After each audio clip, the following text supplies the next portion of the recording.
Vous avez compris probablement que quand je parle d'invraisemblance dans la Bible, des choses qui ne tiennent pas debout, comme l'histoire d'Abraham, dont j'ai parlé tout à l'heure, c'est au nom d'une certaine anthropologie, c'est au nom d'un certain modèle sociologique. Quel est le rôle du leader? Comment il se comporte-t-il? Le leader, je le dis,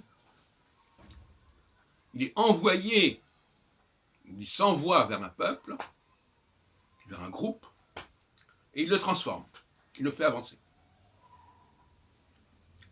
Il ne construit pas tout de lui-même. Il va transformer, il va sculpter, mais il ne va pas créer le peuple.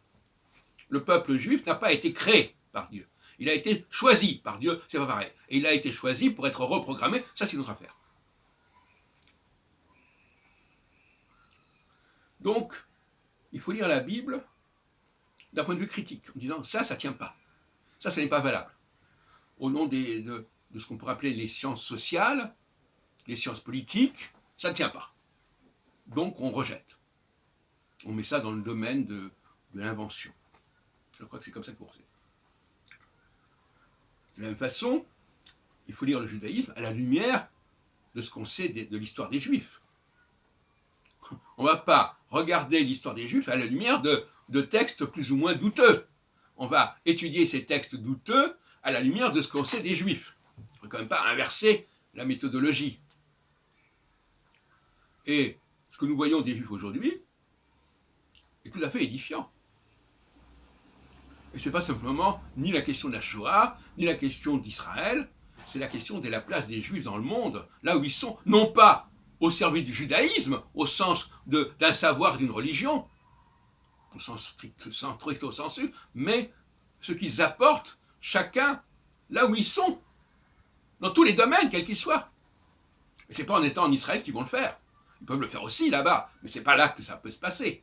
Il y a un gâchis considérable. Il faut que tous ces gens, c'est comme si on mettait tous les gens, si on mettait tous les hommes quelque part et les femmes ailleurs. Ben non, il faut que les hommes aillent vers les femmes.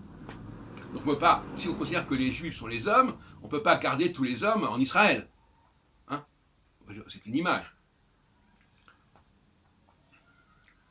Donc les Juifs jouent un rôle majeur depuis des siècles, depuis au moins 300, 400 ans. Il suffit de regarder leur participation dans l'histoire des sciences, du cinéma, de l'art, de la philosophie, etc.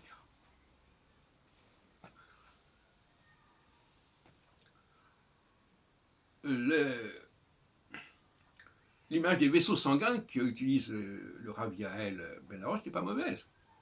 Mais justement, il faut que voilà, les Juifs soient dans la diaspora, et la diaspora, ce sont les vaisseaux sanguins. Alors peut-être qu'on pourrait dire, à la limite, que Israël se diffuse à travers la diaspora.